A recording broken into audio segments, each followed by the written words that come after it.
prophète s'est levé parmi nous et Dieu a visité son peuple. Alléluia, Alléluia, Alléluia, Alléluia, Alléluia, Alléluia, Alléluia.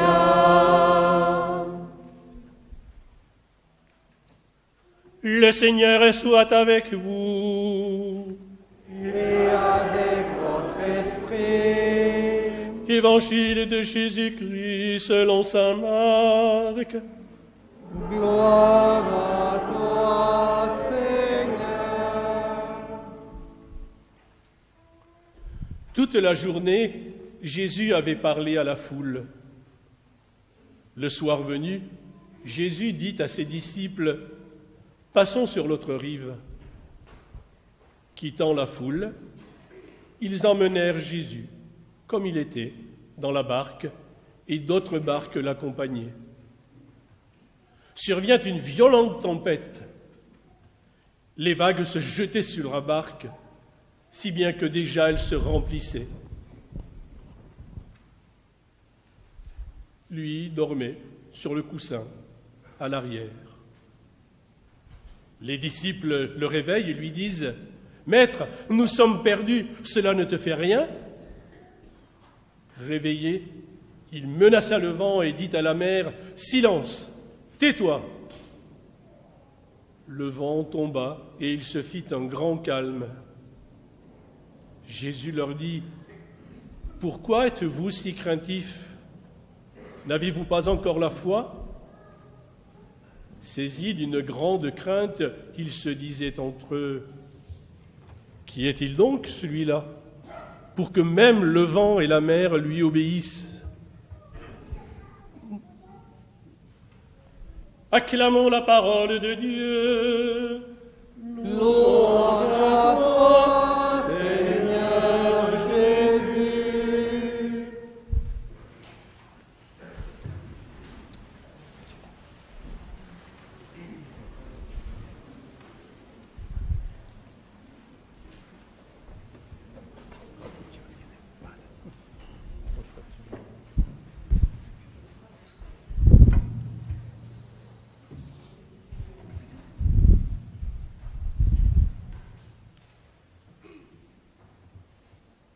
Vous avez entendu que Jésus vient de nous dire dans l'Évangile « Passons sur l'autre rive ».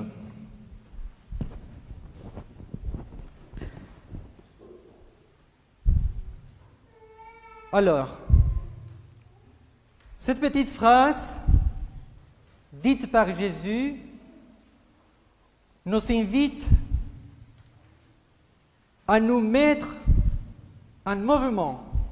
C'est-à-dire que lorsque Jésus dit à ses disciples « Allez, passons sur l'autre rive », c'est-à-dire que Jésus nous invite toujours à avancer, à continuer dans notre vie de foi.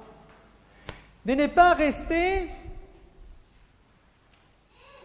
sans bouger, de ne pas rester immobile, de passer, d'aller, de se mettre toujours en mouvement afin justement de continuer à bien accomplir la volonté de Dieu dans notre existence. Parce que aujourd'hui, vous les enfants, vous allez recevoir pour la première fois Jésus et plusieurs parmi vous m'ont écrit dans cette petite lettre, voilà, que j'ai laissée ici, hein, voilà. C'était très intéressant parce que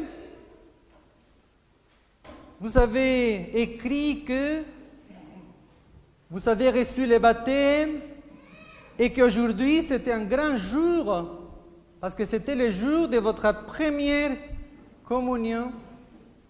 Et vous avez exprimé ici comment, depuis le baptême, vous avez déjà fait un chemin de foi.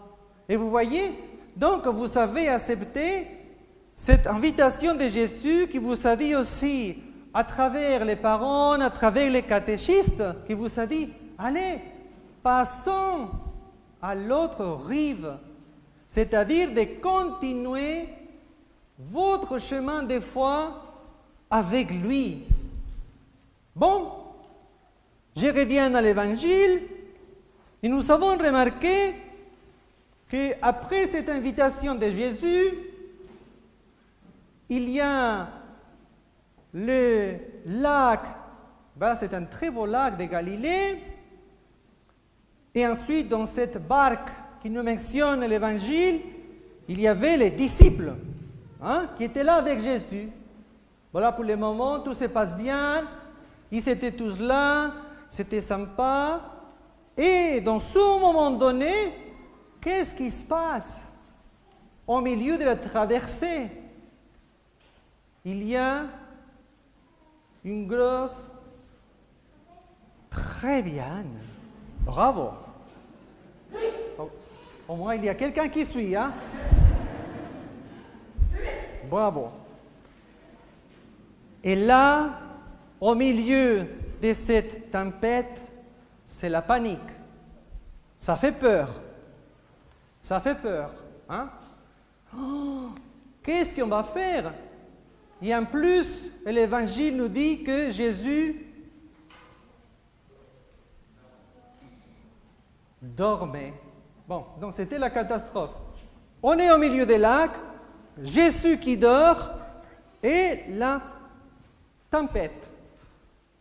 Et là, juste pour associer cet évangile à notre vie de tous les jours, ça nous arrive aussi, hein?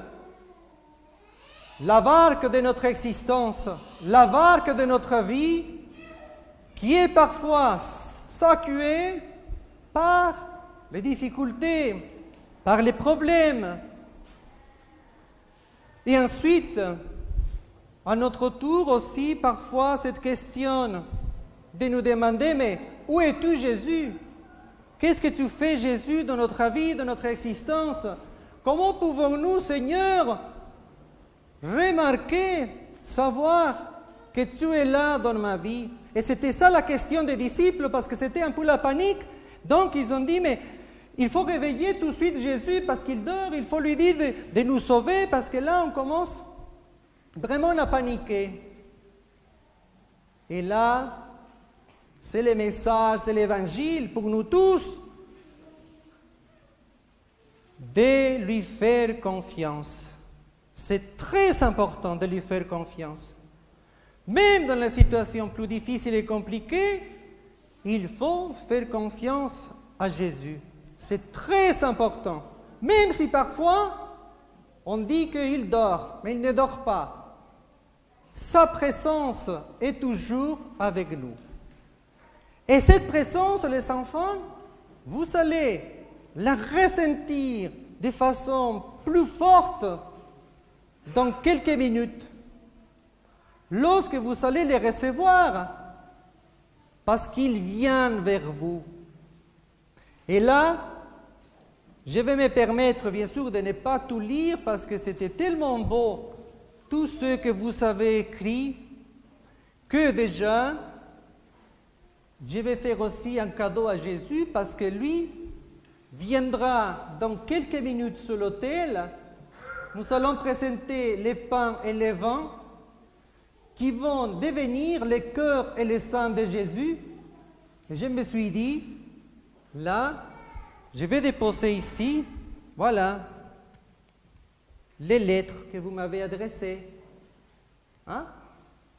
Et ensuite, je vais juste partager quelques vraies réflexions, parce que ça vaut la peine, les enfants. Votre souhait de faire la première communion, c'est pour être plus en relation directe avec le Christ, pour me rapprocher de Dieu, pour que ma foi grandisse et rentrer plus dans la famille des croyants, pour recevoir le corps du Christ pour la première fois. Et je suis impatient pour être plus proche de Jésus et lui rassembler et pour continuer le chemin avec lui, pour être plus grande dans la foi et mieux connaître Jésus, pour pouvoir prendre l'hostie, c'est-à-dire Jésus même, comme ma famille et comme tous les paroissiens, parce que tous les dimanches, je viens à la messe et je les vois communier, pour que Jésus m'aide à être plus sage et plus généreuse dans la vie, pour continuer mon chemin de foi vers Jésus et mieux le connaître et mieux l'aimer. Ça sera un moment magique. C'est un moment magique. Hein? C'est un moment très beau, un moment merveilleux. Et dans chacune de vos lettres, vous remerciez les catéchistes, vos parents, marraines et parents. Et vous m'avez demandé, une de vous m'avait demandé de prier pour tous les hommes sur la terre, pour tous les problèmes dans le monde entier, pour les diacres, pour les prêtres, pour le pape François et pour notre évêque Matthieu. Et c'est ça que nous allons faire, bien sûr, dans cette Eucharistie. Je vais donc déposer aussi sur l'autel, voilà, les petites réflexions sorties de vos lettres.